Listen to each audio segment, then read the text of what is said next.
Olha, é importantíssimo isso. O Espírito Santo mora dentro de nós. Ele conhece a cada um de nós mais do que nós mesmos. E, infelizmente, o Espírito Santo está sendo negligenciado na igreja de hoje. As pessoas nem conversam com o Espírito Santo. As pessoas nem perguntam nada para o Espírito Santo. Vão ler a Bíblia e não entendem, nem perguntam para ele. As pessoas não perguntam ao Espírito Santo se deve comprar alguma coisa, se não deve, se deve viajar, se não deve. Não querem nem saber a opinião do Espírito Santo que mora dentro deles mesmo. É Deus mesmo morando dentro de nós, uma pessoa morando dentro de nós, íntima nossa. E nós não conversamos com essa pessoa. E o Espírito Santo é que capacita o nosso trabalho para ganharmos almas, para orarmos para as pessoas, abençoarmos as pessoas. É Ele que tem o poder para agir, para fazer as coisas. Veja só, Jesus veio na terra como homem, como nós. O mesmo Espírito Santo que está em nós é o mesmo Espírito Santo que estava em Jesus. É o Espírito Santo que guiou Jesus para o deserto.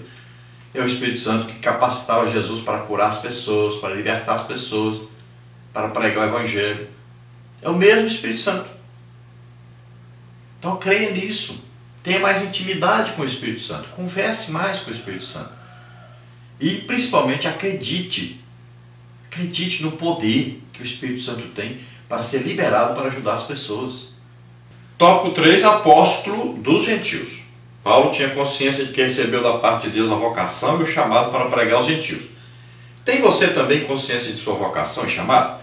Paulo exorta Timóteo a manter-se firme na fé, conservando o modelo das sãs palavras que o jovem discípulo recebeu da parte de Paulo, na fé e na caridade que há em Cristo Jesus. Então aqui uma pergunta individual. Você tem certeza que recebeu o chamado de Deus? Eu posso lhe afirmar que todos os crentes receberam o chamado de Deus. E esse chamado é para ganhar almas, para produzir no reino de Deus, para melhorar a vida das pessoas. Nós estamos aqui para desfazer as obras do diabo. Então, o diabo faz o casal brigar, nós vamos lá para fazer uni-los. O diabo faz a pessoa empobrecer, nós vamos lá para ajudá-lo, para que ele novamente tenha uma vida normal, possa se manter. Então, o diabo colocou uma doença na pessoa, nós vamos lá para orar para que ele seja curado. Lembre-se, não existe doença criada por Deus. A doença é resultado da entrada do pecado no mundo. O autor da doença é Satanás, não é Deus. Então nós temos que desfazer essa obra que o diabo faz. Temos que orar pelas pessoas. Tem gente doente que herdou a doença do pai, do avô, do bisavô. Tem gente que adoeceu porque tomou Coca-Cola demais, tem uma úlcera, aí outra coisa que ele tomou, né? Então nós temos vários tipos de doenças. Não quer dizer que a pessoa está endemoniada porque está doente. Mas temos que saber que a origem da doença não é divina. Não vem de Deus. Então nós temos que desfazer isso. Temos que orar para as pessoas para que eles sejam curados. Então, descubra o seu chamado. Desperte isso. Deus te chamou para fazer a obra de Deus, para ganhar almas. Desperte isso. Acredite nisso. E peça a Deus capacitação dele para fazer essa obra, para ganhar almas para ele. Todos nós somos chamados. O que precisa é nós colocarmos a nossa vida à disposição de Deus. Paulo tinha essa consciência de que foi chamado para dar a vida pelo Evangelho, para produzir no reino de Deus, para ganhar almas para o Senhor. Então Paulo exorta Timóteo. Timóteo, você foi chamado por Deus. Você precisa parar com essa timidez, acabar com isso, despertar, acordar e produzir, fazer com que a sua fé produza no reino de Deus, produza almas, produza vidas, produza salvação para as pessoas, cura para as pessoas, transformação de vida para as pessoas.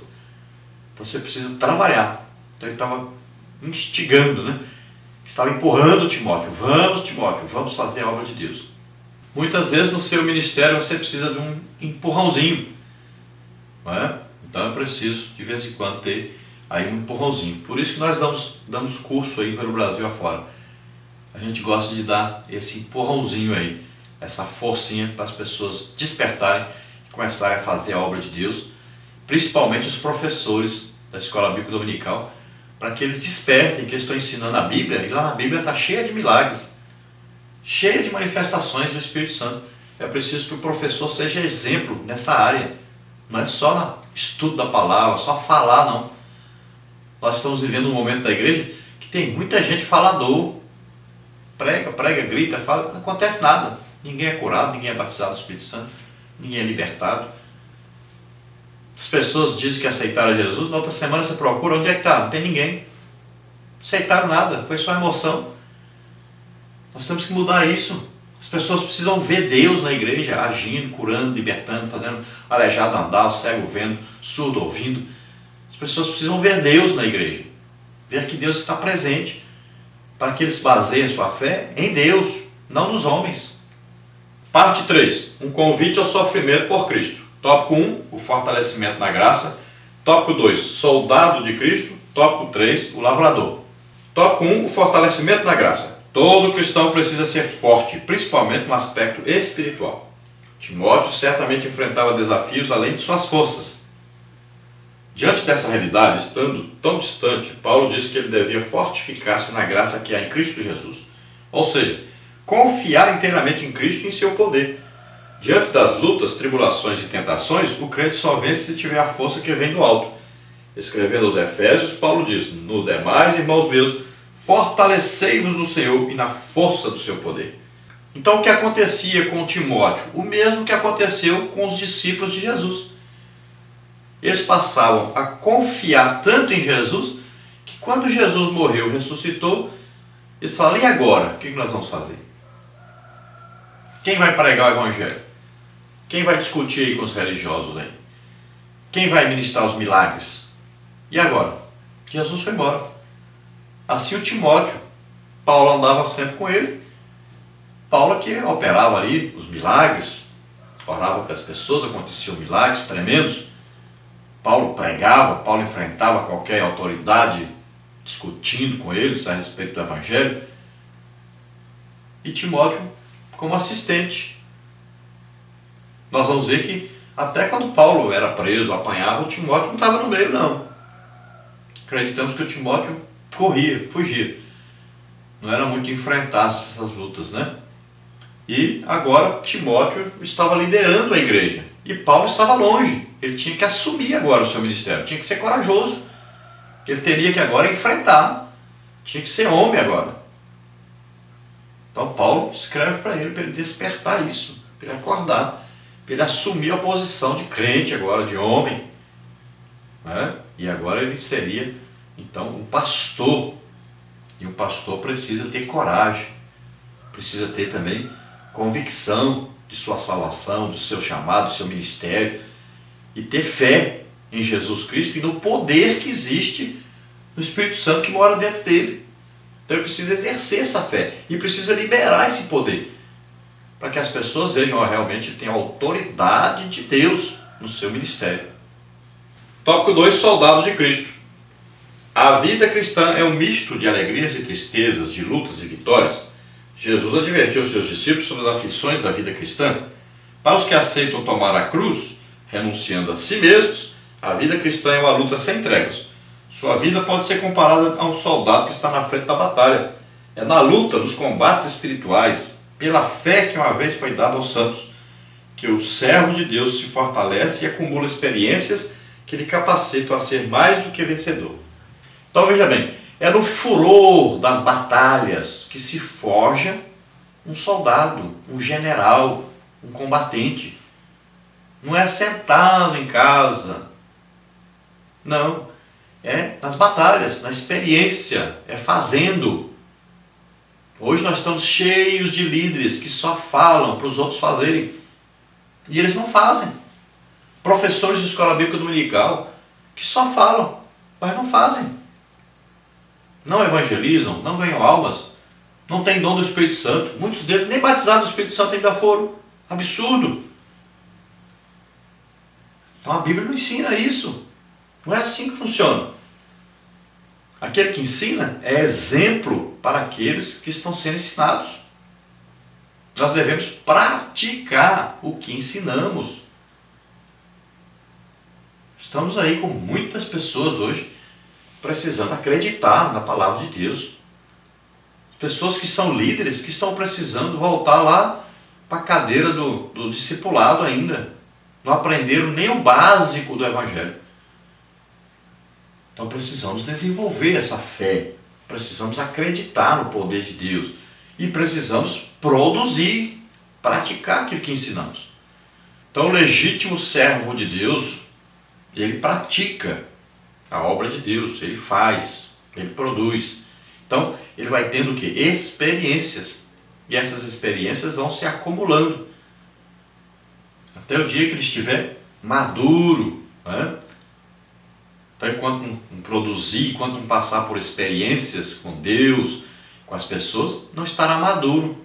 Será como criança, levado muitas vezes para lá e para cá. Então você precisa amadurecer essa comunhão com Deus, essa intimidade com Deus, e amadurecer fazendo a obra de Deus, conhecendo o que é a obra de Deus. Então um soldado, veja bem, se ele trabalhasse no escritório, não precisava de arma, mas aqui é um soldado combatente, aquele que está combatendo uma guerra. Então ele precisa de arma, assim como o crente precisa o quê? De uma capacitação. Então você vai buscar no dom do Espírito Santo uma capacitação para você exercer o seu ministério, para você lutar as lutas do Senhor. Então você vai sendo capacitado e cada dia você faz a obra de Deus melhor ainda, vai produzindo melhor ainda, cada dia vai crescendo. O crente não para, porque se ele parar ele volta. Então está sempre crescendo, desenvolvendo, sabendo que o soldado faz de tudo para agradar o seu líder, o seu general, o general que alistou, aquele que falou assim, ó, você soldado vai ficar aqui na linha de frente, eu confio que você vai lutar, vai vencer o inimigo, confio na sua capacidade, nas suas habilidades. Então ele vai agradar esse general que confiou nele. Nosso general é Jesus Cristo, que nos colocou no seu exército. Então nós vamos lutar para agradar Jesus e vamos produzir para agradar Jesus, sabendo que um dia nós receberemos um galardão, nós estaremos com ele para sempre. Tópico 3, o lavrador. O agricultor precisa trabalhar com afinco, a fim de preparar a terra para receber as sementes.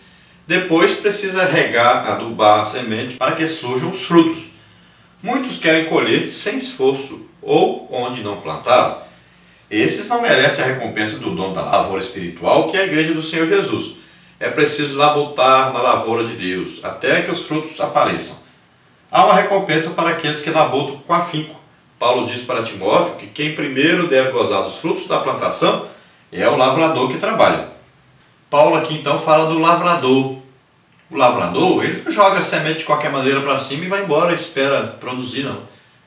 Então ele vai arar a terra, preparar a terra, ele vai depois plantar, tem que aguar isso, tem que capinar, né? Tem todo um trabalho, e tem que adubar aquilo ali, tudinho, tudo. Vai preparando, para depois ele ver a colheita. Então ele vai colher o trabalho que ele exerceu, o esforço que ele fez, o sofrimento que ele fez. E ele vai ter que ter paciência para esperar o produto do seu trabalho, o resultado do seu trabalho, porque não é imediato. Então olha só, é um trabalho que é feito aí com paciência, né? Com amor, com dedicação, sabendo que o resultado vai ser bom.